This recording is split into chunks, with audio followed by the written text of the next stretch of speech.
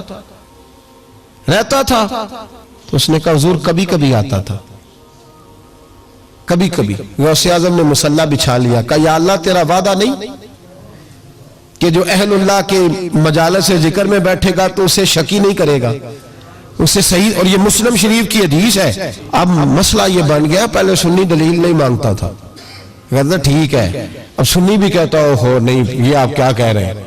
یہاں ہمارے اندر بھی کمی ہے. نا اللہ کے ولی کے منہ سے جو نکلتا ہے وہ رب کی رضا والا جملہ ہوتا ہے. میری اب طبیعت نہیں مانتی, میں بہک ہونے لگا ہوں, میرا نہیں طبیعت مانتی کہ اپنے لوگوں کو دلیلیں دی جائیں. ہم تو ماننے والے لوگ ہیں, ہمارے لیے تو بزرگوں کا اشارہ بہت کافی ہونا چاہیے. مولانا امجد علی اعظمی صاحب اعلی حضرت کے خلیفہ ہیں, وہ کہتے ہیں کہ دن میں نے تقریر کے بعد ایک شخص نے مجھ سے حوالہ پوچھا تو میں ساری رات روتا رہا. میں نے کہا یا اللہ یہ تیرے بندے کیا سمجھتے ہیں کہ ہم جھوٹ بولیں گے ان سے؟ یہ میں بات بیان کر رہا ہوں ممبر پہ بیٹھ کے, وہ غلط ہو سکتی ہے. فرماتے ایک دفعہ زندگی میں ایسا ہوا تو میں نے رات رو کے گزار. یہ کیا بات ہوئی ہمارے ہاں اب اس قدر زیادہ. جس آدمی ایک بندہ کہنے لگا بخاری سے کھول کے دکھائیں, میں نے اس کے آگے بخاری رکھ دی, میں نے کہا پڑھو, کہنا میرے کو تو نہیں پڑھی جاتی. تو میں کہا پھر تو اعتبار کر, پڑھی نہیں جاتی تجھے تو پھر اعتماد کر. عجیب بات ہے کہ ہم جو ممبر پہ بیٹھا ہوا ہے, مصلی پہ بیٹھا ہوا ہے, اسے تو کم از کم دیانتدار جان لے. تو اپنے اندر سے یہ چیز ختم کرے. سنی تو عقیدت مند ہوتا ہے, اس کی طبیعت, اس کے تو مزاج کے اندر لطافت ہوتی ہے, وہ تو ہلکے سے جملے سے مسکرا کے سارا کچھ مان جایا کرتا ہے. تو یہ جو پراپوگنڈے کا آپ شکار ہو رہے ہیں اس سے باہر آئیں. بہرحال بات بیان کر دیتا ہوں. حضور غوث اعظم رضی اللہ تعالیٰ عنہ کہنے لگے اے اللہ تیرا وعدہ نہیں, دلیل کیا ہے؟ مسلم شریف کی حدیث, نبی پاک علیہ السلام نے فرمایا جو ذکر کرنے والوں کی مجلس میں خالی بیٹھ جائے اللہ تبارک و تعالیٰ اسے بھی سعادت عطا فرما دیتا ہے. اگر شکی ہو, بدبخت ہو, تو اللہ اسے نیک بخت فرما دیتا ہے. تو حضور غوث اعظم حضور کی اس دعا کا وسیلہ دینے لگے, یا اللہ تیرا وعدہ نہیں تھا وہ یہاں آیا کرتا تھا تو خدا بندہ اس کی قبر پہ عذاب. وہ شخص کہتا ہے میں گھر میں جا کے سویا, دوبارہ میرے ابا جی ملے تو مجھے کہنے لگے بیٹا عبد القادر کے پاس جاتے رہنا, عبد القادر کے پاس جاتے رہنا, جو ان کی مجالس پہ جاتا ہے اللہ اس سے بڑا ہی راضی ہوتا ہے, وہاں جاتے رہنا. تو بھائی ان لوگوں کو رب کریم کا منانا آتا تھا, لیکن ان کا اصل کمال کیا تھا؟ تربیت. ان کا اصل شعبہ کیا ہے؟ سارے بولے, اصل شعبہ تربیت. اب بھی نا اگر ہمارا مزاج تربیت کا بن جائے نا, نبی کریم صلی اللہ علیہ وسلم نے فرمایا کہ حکمت مومن کی گمشدہ میراث ہے, اسے ڈھونڈا کرو. کہیں سے نا کوئی چیز, شیخ شہاب الدین سہروردی کہتے تھے میں نے اپنا پیالہ ساری زندگی یوں رکھا ہے, کسی اللہ والے کے پاس گیا ہوں تو اس طرح پیالہ کھلا رکھا ہے, اور کہتا ہے میں جہاں بھی گیا ہوں نہ کچھ لے کے ہی آیا ہوں, کچھ نہ کچھ. آپ یہاں کسی بندے کو کبھی بٹھائے, اس کو کہیں کہ تو کراچی سے لے کر پشاور تک اللہ کے ولیوں کی, علماء کی درباروں کی بات بتا, وہ ہر جگہ سے 6-7 نقص نکال کے لائے گا. ادھر ایسے ہوتا ہے, ادھر ایسے ہوتا ہے, ادھر ایسے ہوتا ہے, ادھر ایسے ہوتا ہے. آپ کس چکر میں لگے ہوئے؟ ہم نے تو اپنے حصے کی خیر کٹھی کرنی. کیوں وہ والی اینک لگائی ہے جس اینک پہ ہم نے گرد تنقید کی ڈال لی ہے؟ لوگ اور ساری زندگی تنقید کرنے والا اندر سے خالی ہے. اس کی زندگی اس طرح ہے جس طرح پاگلوں کی ہوتی ہے, بول بول کے اور تنقید کر کر کے اس نے اپنے دل کی زمین بنجر کر لی ہے, کوئی شے ہاتھ نہیں آئی, کیونکہ وہ ساری زندگی سمجھا ہی نہیں.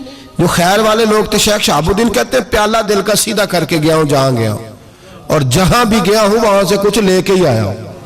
کیا کر کے آیا ہوں؟ کچھ نہ کچھ, بولیے کچھ نہ کچھ میں لے کے آیا ہوں. یہاں ہر بندہ اعتراض کر رہا ہے، ہر بندہ کچھ نہیں جی خیر کوئی شے نہیں. خدا کے بندے یہ جو تمہیں اذانیں، جماعتیں، عبادتیں، ریاضتیں، درود، سلام، ذائقے، یہ جو کچھ نظر آ رہا ہے تو اس کا مطلب ہے اللہ کے بندے موجود ہیں، ان کی برکت سے نظر آ رہا ہے نا سارا کچھ. تو اولیاء اللہ کے پاس لوگ خیر لینے جاتے تھے، ان کی زندگی کے مقاصد تربیت تھی، خیال تھا. غوث اعظم کے زمانے میں کہ گویا تھا. آج تو لوگ بزرگوں کے نام پہ ساز رنگ کی محفلیں سے جاتے ہیں نا. گویا تھا غوث اعظم کے زمانے میں، گانے گاتا تھا. تو غوث اعظم اسے سمجھاتے تھے کہ یہ طریقہ درست نہیں. اور ہمارے زمانے میں جس کی ہاں میں ہاں ملاؤ وہ راضی رہتا ہے، اور کسی بات پہ ٹوک دو تو فوراً ناراض. ہمارے زمانے کے اندر یہ ماحول ہے کہ جہاں آپ نے کسی بندے کو کہا کہ تو غلط ہے، یا کسی کو جس جگہ ڈانٹا اس جگہ یہاں تو مداری بن کے وقت گزارنا پڑتا ہے. جو آئے اس کے اشاروں پہ ناچو تو لوگ ٹھیک ہے. ہم چاہتے پتہ کیا ہے کہ صوفی صاحب ہوں، پیر صاحب ہوں تو وہ نا ہمارے سامنے ہمارے اشاروں پہ چلیں. آپ کسی بندے کو اس جگہ انکار کریں، انکار. میرے صاحب نا کچھ لوگوں کو اٹھ کے ملتے تھے، کچھ لوگوں سے پورا اتنا سا ہاتھ بازو کات ملایا جاتا تھا. میرے دل میں اکثر سوال آتا تھا. ایک دن میں نے کہا حضور یہ بڑے فضول سے کچھ بندے ہیں تو ان کو بازو کا اعزاز ملتا ہے، تو کچھ بڑی محبت کے ہیں تو ان کو اتنا سا ہاتھ بھی آپ ملا لیتے ہیں. تو ایسا فرمانے لگے یہ اپنے بیگانوں کا فرق ہے. میں نے کہا کس طرح؟ فرمانے لگے کچھ ایسے ہوتے ہیں جن کو پروٹوکول نہ دو تو بھاگ جاتے ہیں، تو کچھ ایسے ہوتے ہیں جن کا پتہ ہوتا ہے انہیں جوتے بھی مارے تو یہ میرا ہی ہے، اس نے جانا کوئی نہیں، یہ میرا ہے. فرماتے ہیں جسے ڈانٹتے زیادہ ہیں ڈبٹتے زیادہ ہیں، اس کا پتہ ہوتا ہے یہ جا کہیں نہیں سکتا، یہ میرا ہی ہے. کہ جتنا مرضی کچھ کرو. تو جو پروٹوکول مہینے کا دور آیا نا ہمارا، ہم تو ذرا اس لیے تو اصلاح نہیں ہو رہی. آپ کسی شخص کو کہیں انکار کر کے دیکھیں اسی وقت وہ اڑ جائے گا منو ہی نہ کر چھڑی، حالانکہ میں تریاری روٹی بھی کھوائی ہے. ان چکروں سے باہر آئے. یہ چیز آپ کا تربیت روک دے گی، منع کر دے گی، آپ باہر نکلے.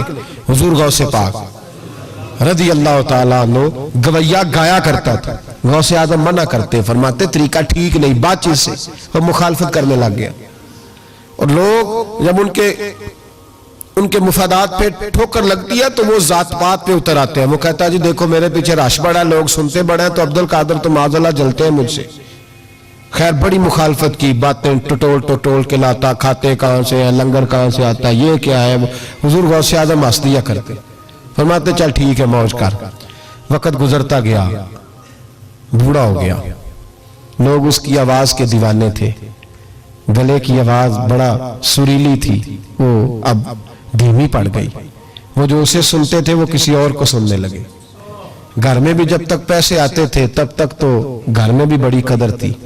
اب جب گھر میں کچھ نہ دیا تو بچوں نے بھی نکال دیا. حالت یہ ہوئی کہ قبرستان جا کے بیٹھ گیا. مکھیاں بھنکتی ہیں، پہننے کو کپڑا کوئی نہیں، کھانے کو روٹی کوئی نہیں. میرے شیخ، میرے غوث اعظم اس گلی سے گزرے. جب غوث اعظم گزرے تو اس کی حالت دیکھی تو محبوب پاک کا وہ طریقہ یاد آ گیا. سلام اس پر کہ جس نے دشمنوں کو بھی کوائیں دی، سلام اس پر کہ جس نے گالیاں سن کر دعائیں دی. تو حضور غوث اعظم گھر گئے، غلام کو بلایا، فرمایا 100 دینار لے جا، اس گویے کو دیا، بتانا نہ کس نے بھیجے، دے کے لوٹ آنا. وہ کہتے میں گیا تو بڑی بری حالت، پھٹے ہوئے کپڑے، خستہ حالی. جا کر کے 100 دینار دیے. میں نے کہا لو. اس نے آنکھیں کھولی تو بڑھاپے سے بری حالت، بیماری، ذوف. کہنے لگا کس نے بھیجے؟ تو میں نے کہا مجھے پہنچانے کا حکم ہے، بتانے کا نہیں. تو کہتے اس کی آنکھوں میں آنسو آ گئے. کہنے لگا میں بھی سارے بغداد کو جانتا ہوں، مجھے پتا ہے اس حالت پہ اگر مجھ پہ کوئی کرم کر سکتا ہے تو وہ عبد القادر جیلانی ہے. مجھے بھی پتا ہے، میں بھی جانتا ہوں اس حال میں گرے ہوئے کو تھامنا اگر کسی کا طریقہ ہے تو وہ غوث اعظم کا ہی ہے، وہی مجھ پہ کرم کر سکتے ہیں. کہتے میں خادم، کہتے میں دے کے آیا تو وہ میرے پیچھے پیچھے چلنے لگا. حضور غوث اعظم پڑھا رہے تھے تو سامنے آ کے کھڑا ہو گیا. نظر اٹھائی آپ نے، فرمایا میں کیا خدمت کر سکتا ہوں. چیخ ماری اس نے، رویا، قدموں میں گرا. لگا عبد القادر تو میرے نبی کا سچا وارث ہے، تو سچا وارث ہے نبی پاک صلی اللہ علیہ وسلم کا. میں ساری زندگی مخالفت کرتا رہا اور جب میرا کوئی نہ بنا تو تو میرا بن گیا. اب مجھے بتا کہ اس بڑھاپے میں توبہ کروں تو اللہ قبول کر لے گا؟ تو غوث اعظم فرمانے لگے تو سچے دل سے توبہ کر, اللہ تیری توبہ بھی قبول فرمائے گا اور تجھے اپنے نیک بندوں میں شامل بھی فرمائے گا. شرط یہ ہے کہ سچے دل سے کر, اخلاق کے لیے آئے, کردار کے لیے آئے, تربیت کے لیے آئے. ان لوگوں نے اپنے عمل سے ڈھیروں لوگوں کی زندگیاں بدلی. غوث اعظم مزدوروں کی طرح دین کا کام کرتے تھے. میں نے بڑا سوچ سمجھ کے فکرہ کہا, مزدوروں کی طرح. میں نے اپنے گاؤں میں کچھ ایسے مزدور دیکھے جو صبح فیکٹری میں دیہڑی کر کے آتے تھے تو شام کو دیہڑی کر کے آئے پوری 4 بجے تک 5 بجے تک, تو شام کو کسی آدمی نے مٹی ڈالنی ہے اپنے گھر کے اندر تو اس سے بھی ٹھیکہ کر لیا. اس نے کہا میں 300 روپیہ دوں گا, مٹی اٹھا لو. تو وہ مزدور گھر آیا تو اس نے کہا چلو بچوں کے کپڑے بھی لینے, عید بھی قریب آ رہی ہے. یہ مزدور لوگ بڑی جدوجہد کرتے ہیں. تو رات کو مٹی ڈال دی. حضور غوث اعظم نے مزدوروں کی طرح دین کا کام, یہاں تو موجیں لگی ہیں, تو موجیں لگی ہوئی ہیں لوگوں کی. یہاں تو لوگ ساد رنگ میں مست ہو کے کہتے ہیں بس ٹھیک ہو گیا جی, ہم بڑے پکے ہیں ان کے ماننے والے. غوث اعظم فجر کے بعد فقہ کا درس دیتے تھے, فقہ کا. ان کہہ دیو بھی مولوی سن, چونکہ درس جو دیتے تھے. فقہ کا درس فجر کے بعد, ظہر کے بعد غوث اعظم لوگوں کو حدیث پاک پڑھایا کرتے تھے. عصر کے بعد قرآن پاک کی تفسیر بیان کرتے تھے. ہر روز رات کو عشاء کے بعد دور دراز سے مخلوق آتی تھی, لاکھوں کا مجمع ہوتا تھا, اور غوث اعظم وہاں رسول اللہ کا دین لوگوں کو سمجھایا کرتے تھے. 1000 آدمی کاغذ قلم لے کے عالم بیٹھا کرتے تھے. غوث اعظم جو تفسیر بیان کرتے اسے لکھا جاتا تھا. یہ حضور غوث اعظم کا طریقہ ہے. غوث اعظم بغداد کی جامع مسجد کے خطیب تھے. وہ خطیب تھے مسجد کے. جامعہ نظامیہ کے نام سے غوث اعظم نے مدرسہ بنایا ہوا تھا. وہ ایک ادارے کے پرنسپل تھے. جسے الف با سیدھی پڑھنی نہ آئے وہ کہے میں بڑا ولی ہوں, مجھے غوث پاک کا فیض ہے. تجھے کس طرح کا فیض ہے؟ غوث اعظم کا فیض یہ آپ فرمایا کرتے جتنی جس کی زبان میں تاثیر زیادہ ہو سمجھو میرا فیض اسے زیادہ ملا ہوا ہے. آپ تقریر کرتے تھے, خطبہ دیتے تھے, روز رات کو بیٹھتے تھے. یہاں پیر صاحب کے پاس علم لدنی ہے, انہیں 8000 دا مولوی رکھیا جمعہ پڑھان لے. میں کہا پیر صاحب کیوں نہیں پڑھان دے؟ کہنے وہ ہمارے پیر صاحب کے پاس علم لدنی ہے. میں کہا انہوں آمدہ ہی نہیں بچارے نے, علم لدنی ہوئے تو باہر بھی آوے ہودا. کن لوگوں کو ماننا شروع کر دیا قوم نے؟ کہتے ہیں مولوی اور ہوتا ہے صوفی. تو صاحب کہہ دو مولوی پڑھا ہوتا ہے, صوفی جاہل ہوتا ہے. یہ فرق کرو معاذ اللہ سمجھ میں آئے. کیا چکر ہے, کس طرف لوگ چلے گئے؟ حضور غوث اعظم رضی اللہ تعالیٰ عنہ 16 گھنٹے دین کا کام کرتے. 16 گھنٹے اتنا پڑھا پڑھایا. پھر بھی اگر کوئی بندہ آ گیا نا چل کے دور سے, مصر سے, یمن سے 15-20 بندے آ کر حضور محفل میں لیٹ ہو گئے تھے تو ہم آپ کی زیارت کے لیے, تو غوث اعظم گھنٹہ ان کو بھی تقریر سناتے رہتے تھے, انہیں بھی دین بتاتے. چلو دین کے کام میں آج اوور ٹائم ہی لگا لیتے ہیں, آج تھوڑا زیادہ مزدوری کر لیں. مزدوروں کی طرح کام کیا. 50 کے قریب کتابیں لکھی, لاکھوں لوگوں کا قبلہ درست کیا, ہزاروں یہودیوں اور عیسائیوں کو کلمہ پڑھایا. حضور غوث اعظم رضی اللہ تعالیٰ عنہ نے مجاہدین تیار کیے. میرے ذمہ راہ حوالہ صلاح الدین ایوبی جب جنگیں لڑ رہے تھے تو بیت المقدس کے باہر کھڑے ہو کے کہتے تھے مجھے معمولی نہ سمجھنا, میں عبد القادر جیلانی کے مدرسے کا پڑھا ہوا ہوں, مجھے کوئی معمولی نہ سمجھے, میں غوث اعظم کا. اور 70,000 کی فوج جو صلاح الدین, یہ لوگ جہاد کریں گے بیچارے جو صرف چندے اکٹھے کرتے ہیں, کبھی بیت المقدس کے نام پہ اور کبھی کسی نام پہ, ساری دن کی کھالیں جمع کر کے کھا گئے. اور کیا کلاشنکوف لے کے لوگوں کو ڈرایا. کردار بتاؤ اپنا. اور ہر رسالے میں یہ آپ سے چندے لیتے ہیں, میں آپ کو ان کے رسالے دکھاؤں گا. آپ کی کھالے لے جاتے, آپ سے چندہ لیتے, مہینے کا رسالہ نکالتے. ہر رسالے میں کبھی داتا صاحب کے خلاف لکھتے. انہوں نے اپنے رسالے میں لکھا لاہور میں جو علی اجویری کا مزار ہے وہ شرک کا اڈا ہے, اور دیو کھلا ہے انہوں نے, اور چندے دو ان کو. یہ تو جنازے اشتہار لگا کے پڑھاتے ہیں. میلاد کی محفل بدعت ہو گئی. کس صحابی نے اشتہار لگا کے جنازہ پڑھایا ہے؟ فلانے کا جنازہ ہے تو اتنے بجے اشتہار لگا دو. کس کی سنت ہے؟ کیا تماشا لگایا ہوا ہے. اور ہماری قوم ہے کہ مست ہے, پتہ ہی کوئی نہیں. بہلانے والے سب تمہارے یار ہو گئے, سمجھانے والے مفت گناہگار ہو گئے. کبھی ولیوں کے دشمنوں کی وجہ سے بھی جہاد ہوا ہے. صلاح الدین ایوبی کھڑے ہو کے کہنے لگے فلسطین میں، فرمایا میں لڑوں گا اس لیے کہ میں عبد القادر کے مدرسے کا طالب علم ہوں، اور فرمانے لگے یہ 70,000 فوج میرے ساتھ ہے، ساری غوث اعظم کو ماننے والی ہے، انقلاب غوث کے ماننے والے لائیں گے، یہ لوگ انقلاب برپا کریں گے جن کے دلوں میں بغض رہتا ہے اللہ کے ولیوں کا۔ اور ہر رسالے میں کبھی یہ کون سا جہاد ہے، کبھی بابا فرید کے خلاف لکھتے ہیں، کبھی غوث اعظم کے خلاف لکھتے ہیں، شرم نہیں آتی؟ کھالوں سے تم نے پجارو خریدی ہوئی ہے، کھالیں کٹھی کر کے تم نے کلاشنکوف لی ہوئی ہیں، مکانوں میں رہتے ہو، اور قوم ہے کہ وہ دیکھتی نہیں۔ اور بھائی دنیا میں رہنا ہے تو کچھ پہچان پیدا کر۔ لباس خضر میں یہاں سینکڑوں رہزن بھی پھرتے ہیں، ہر داڑھی پگڑی والے کو دیندار نہ سمجھ لیا کرو، خدا را یہ پہچان پیدا کرو، جس کے مرضی پیچھے لگ جاتے ہو۔ حضور غوث پاک شیخ عبد القادر جیلانی رضی اللہ۔ اور آج کل کی میں جاتا ہوں نا محفلوں پہ تو میں دوستوں سے کہتا ہوں آپ کوئی دوست ٹائم لینے آتے ہو تو میں پوچھتا ہوں محفل کیوں کرانی ہے؟ محفل کہنے ثواب واسطے، تو میں کہا سورۃ یاسین پڑھا لو کار، ساری زندگی ثواب کے چکر میں رہو گے، انقلاب کب آئے گا؟ میلاد کی محفل کر لو، سارا سال برکتیں نازل ہوں گی۔ وہ محفل کو ایک روپ دو، ایک رنگ دو، محفل ایک انقلاب کا نام۔ غوث اعظم نے ہمیں وہ والی محفل سکھائی ہے جس میں بے نمازی آتا تو نمازی بن کے جاتا، جس کے اندر چور ڈاکو آتا تو توبہ کر کے جاتا، جس کے اندر کوئی ماں باپ کا نافرمان آتا تو گھر جا کے ماں باپ کے پیروں میں بیٹھ جاتا۔ ثواب کے لیے محفل، ثواب کے لیے 11ویں، اس سے باہر آئے، بڑا ہو گیا یہ کام۔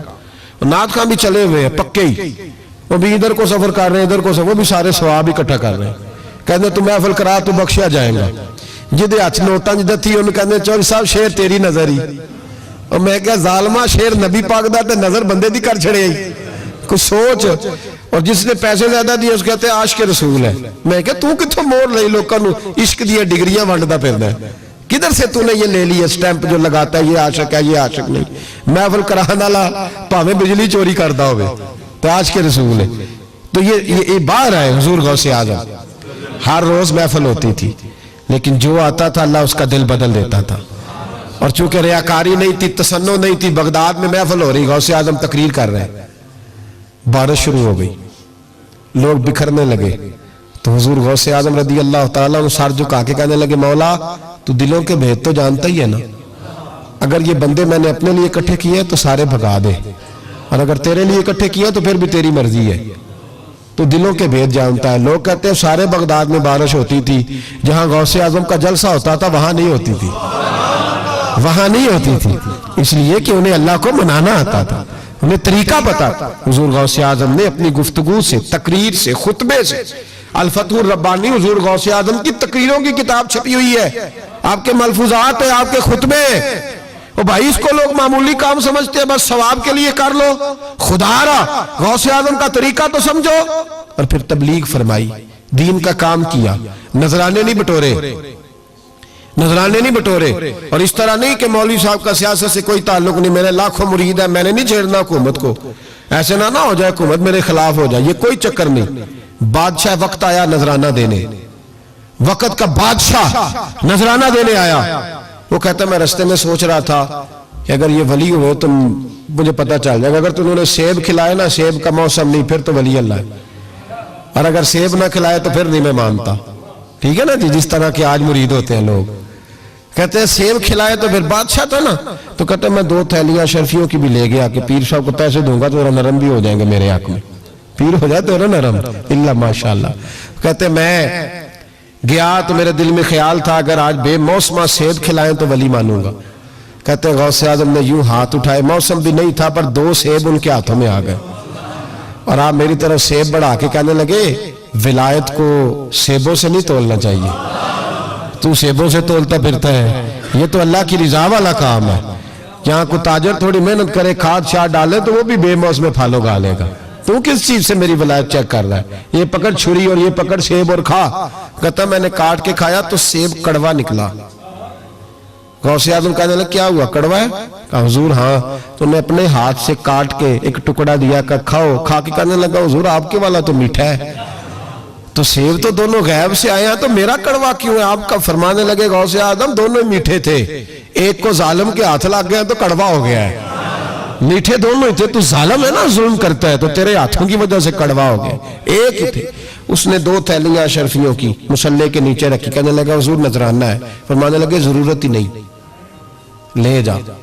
اللہ کے بندوں کو دنیا داروں کے نذرانوں کی ضرورت ہے، اور ضد کرنے لگا حضور قبول کر لے۔ آپ فرمانے لگے جا تو جا، نہیں چاہیے، کہا حضور ضرورت نہیں، حضور قبول فرما لے۔ آپ نے فرمایا جا، کہا حضور لے لے آپ کی مہربانی۔ فرمانے لگے اپنے کپڑے دیکھ اور میرے دیکھ، اپنی روٹی دیکھ اور میری دیکھ، میں تجھ سے اچھا کھاتا ہوں، تجھ سے اچھا پہنتا ہوں، میرا اللہ مجھے تجھ سے بہتر دیتا ہے، تو جا تو۔ اس نے کہا نہیں، قبول کر لے۔ غوث اعظم نے دونوں تھیلیاں اشرفیوں کی پکڑی، اور جب ان کو نچوڑا تو اندر سے خون نکلنے لگا۔ غوث اعظم فرمانے لگے غریبوں کا خون نچوڑ کے مجھے نذرانہ دینے آ گیا ہے؟ غریبوں کا خون نچوڑ کے؟ پیر صاحب نے کبھی پوچھا نہیں فیکٹری والے سے کہ تم مزدوروں کے ساتھ کیا علاج کرتا ہے؟ پیر صاحب نے کبھی سوال نہیں کیا کہ یہ جو لے کے آ رہا ہے کہاں سے لے کے آ رہا ہے؟ غوث اعظم رضی اللہ تعالیٰ عنہ فرمانے لگے میں تیرے پردے نہیں کھولنا چاہتا تھا، تو باز ہی نہیں آ رہا، غریبوں کا لہو نچوڑ کے تو مجھے نذرانہ دینے آ گئے ہو؟ فرمایا نکل جا، ورنہ یہ خون اتنا بہاؤں گا کہ تو بھی بہہ جائے گا، تیرا محل بھی بہہ جائے گا۔ لوگوں کا خون نچوڑ کے مجھے نظر نیاز دینے آ گئے ہو؟ حضور غوث اعظم جواں فکر، جواں سوچ، انقلاب مزاج صوفی تھے، جمعے کا خطبہ دینے آئے تو ایک شخص نے کہا حضور ایک ظالم آدمی کو گورنر بنا دیا ہے بادشاہ نے بغداد کا۔ کہنا چاہیے تھا نا میری مسجد میں بڑا رش ہے، مجھے کیا لگے، میرے مدرسے میں طالب علم ٹھیک ہے، لنگر صحیح پک رہا ہے، ٹھیک ہے بناتا ہے تو بناتا ہے، پھر لوگوں پہ ظلم ہوگا نا۔ لیکن یہ طریقہ دین کا طریقہ نہیں، لوگ ظلم کا شکار ہوتے رہے، حکومتیں مرضی کرتی رہے، صوفی کہے میرا نہ کوئی مخالف ہو جائے۔ آج ہمارے زمانے میں شوق ہے کہ مجھے کوئی برا نہ کہے، وہ بھائی کہہ لے جس نے برا کہنا ہے کہے، یہ کوئی بری بات ہے؟ قرآن کہتا ہے اللہ کے بندوں کی علامت یہ ہے یجاہدون فی سبیل اللہ، وہ اللہ کے راستے میں جہاد کرتے ہیں، ولا یخافون لومۃ لائم، اور کوئی انہیں برا کہے تو وہ اس کی پرواہ نہیں کرتے، وہ جہاد میں لگے رہتے، کہے جس نے کہنا ہے، سانو تخت ادارے دی لوڑ کیے، نالے کی لگے شہر ببول دے نال، اسی اپنی بال کے سیکنے ہیں، سانو کی لگے کسی اور دے نال، کہے جس نے کہنا ہے، کوئی پرواہ نہیں، بات کھری اور سچی ہونی چاہیے، موت کرے جس کا جو دل کرتا ہے، جس کا جو دل کرتا ہے۔ میں ایک جگہ میں نے بڑی تگڑی تقریر کی کہ سیالکوٹ کے قریب بڑی سخت 2 4 5 نعت خان تھے، وہ بھی عشق کی ڈگریاں بانٹ رہے تھے اور بڑے انہوں نے نوٹ کٹھے کیے تھے، اوپر سے میرا نمبر لگ گیا، تو میں نے انہیں کہا، وہ ایک بڑا شور کر رہا تھا یوں کر دیں گے ختم نبوت کے لیے، یوں کر دیں گے، تو داڑھی بالکل تازی صفائی کرا کے آیا تھا، حمام سے سیدھا محفل پہ آ گیا تھا۔ میں کہا بیلیہ تیرے کو داڑھی دا پار تے چکیا نہیں جاندہ تے سارے دین دا کیویں چکیں گا، وہ تو چک لے، وہ تیرے کو تھوڑا جہا بھی نہیں چایا جا رہا۔ ایک اور تھا اس میں، مجھے کہنے لگا میں تو انہوں نوی نعت سنانی، میں کہا تیری مہربانی منوں کو پرانی سنائی، نوے کلام میرے کو نہیں ہضم ہوندے جڑے تسی شروع کیتے ہیں ڈم ڈم۔ تو مسئلہ خراب ہو گیا، ایک پیر صاحب بھی بیٹھے تھے، آپ یقین کریں نبی پاک کی نعت ہو رہی ہے اور اشارہ پیر کی طرف ہو رہا ہے، اشارہ پیر کی، حضور کی نعت میں نبی پاک کی نعت ہو رہی اور اشارہ، بھئی جو شعر حضور کے نام کیا وہ کسی پیر پہ فٹ کرنا درست ہے؟ وہ بھی مست ہویا 100 دے نوٹ کٹ کٹ کے دے رہے ہیں، میری گال ہو رہی، تو میں نے کہا شرم کرو، اللہ سے ڈرو، اور باہر نکلے رہے تو ٹائر پنکچر تھا گاڑی کا، گاڑی کا ٹائر پنکچر تھا، تو میں ایک بندے نے کیا بھی انہیں پہنچنا ہے، اس دن مجھے واپس وزیر آباد بھی آنا تھا، ٹائر پنکچر ہو گیا، تو میں نے کہا لگا کسی نعت خانے کے علم آ رہا ہے تو گڈی نو تسی چھڑ دے نہیں نا کسی دی گل، تو انہیں دوجا بھی کر چھڑنا سی، وہ مہربانی سمجھو نے ایک کیتا ہے۔ یہ حال ہو گیا ہمارا کہ لوگ اب پوزیشن اس طرح کی کسی کو سمجھائے وہ مخالفت کرتا ہے۔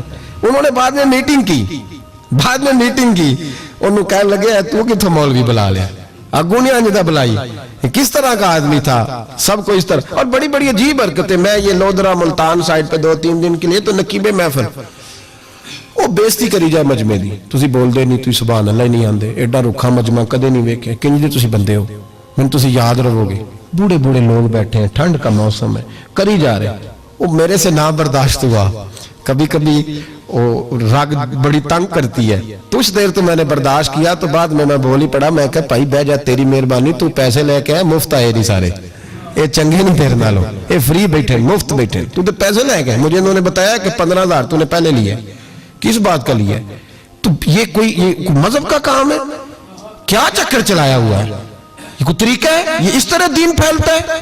غوث اعظم جیلانی، حضور شیخ عبد القادر جیلانی، یہ لوگ اگر بادشاہوں کی ٹی سی کرتے تو انقلاب نہ برپا ہوتا۔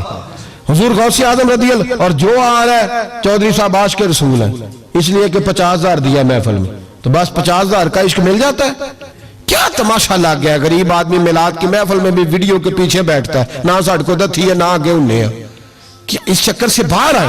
غوث اعظم رضی اللہ تعالیٰ عنہ اس لیے لتاڑ لیتے تھے یہ لوگ کہ ان کے اندر لالچ نہیں تھا، کسی شخص کے ساتھ کوئی ذاتی مسئلہ نہیں تھا۔ بڑی مخالفت کی لوگوں نے ان کے زمانے میں بھی ان کی۔ جمعہ پڑھانے آئے، ایک شخص نے کہا حضور ظالم آدمی گورنر بنا دیا بادشاہ نے۔ غوث اعظم نے منبر پہ چڑھ کے فرمایا میں جمعہ پڑھانے لگا ہوں، میرا جمعہ ختم ہونے سے پہلے میرا حکم ہے کہ بادشاہ گورنر بدل دے۔ یہ نہیں کہا میرا بیٹا بنا دے، میرا مرید بنا دے، وہ میرا رشتہ دار لگا دے، فرمایا حکم دیتا ہوں کہ جمعہ ختم ہونے سے پہلے گورنر بدل دو، ورنہ میرا نام عبد القادر جیلانی ہے، جمعے کے بعد میں خود بدل دوں گا، میں بدل دوں گا جمعے کے بعد۔ ہر مشکل دی کنجی یارو ہاتھ مرداں دے آئی، میں بدل دوں گا جمعے کے بعد، اور تم دیکھو گے بدلا جائے گا۔ لوگ کہتے ہیں جمعے کی نماز پڑھ کے نکلے تو بادشاہ دروازے پہ کھڑا تھا، کہنے لگا حضور مہربانی کرے ناراض نہ ہونا، بدل دیا ہے گورنر، ہم نے گورنر۔ یہ شان تھی غوث اعظم کی کہ غوث اعظم جو کہہ دے رب ویسا کر دے۔ لیکن عاجزی کیا تھی؟ شیخ سعدی فرماتے ایک بوڑھے کو کسی شخص نے بیت اللہ کے ساتھ پتھر پہ سر رکھ کے روتے دیکھا، اور وہ بزرگ بوڑھے کہہ رہے ہیں یا اللہ قیامت کے دن مجھے اندھا کر کے اٹھانا، اندھا کر کے، کہیں ایسا نہ ہو تیرے نیک بندوں کے سامنے میں شرمندہ ہو جاؤں، اور مولا مجھ سے درگزر والا معاملہ کرنا، مجھ سے سوال نہ کرنا، میں کمزور ہوں۔ رو رہے کہتے میں قریب گیا تو میں نے جا کے دیکھا کہ پتہ تو کروں کون گناہگار ہے، میں بھی اس کے لیے دعا کرتا ہوں۔ وہ بزرگ کہتے ہیں جب ان بزرگوں نے چہرہ اٹھایا تو میری چیخ ہی نکل گئی، یہ تو غوث اعظم جیلانی ہے۔ ایک طرف راتی ساری کر کر زاری، نیند اکھاں تھی توندے، فجرے اوہی گناہگار کا آون سب تو نیوے ہوندے۔ جن لوگوں نے سینکڑوں سال ہو گئے جن کو گئے، اور آج بھی ان کی جلائی ہوئی شمع روشن ہے، جنہوں نے اپنی زندگی ساری دین کے کام میں لگائی، 40 سال تک ساری رات اللہ کی عبادت کی، کتابیں لکھی، دین پڑھایا، لیکن جب رب کے ساتھ تعلق ہوا تو کہا نہیں ہم کمزور ہیں، یا اللہ معافی دے دے۔ بھائیو ہمارے بزرگوں نے ہماری تربیت کی، انہوں نے ہمیں سمجھایا، انہوں نے ہمیں کہا کہ فیض اس چیز کا نام نہیں کہ تو کہے بڑے میرے بارے نیارے ہو گئے، دکان چمکنے لگی، فیض تو یہ ہے کہ تیرا دل دین سے کتنا جڑا ہے، تیرے اندر روحانیت کتنی پیدا ہوئی، اخلاقی قدریں تیری کتنی بحال ہوئی۔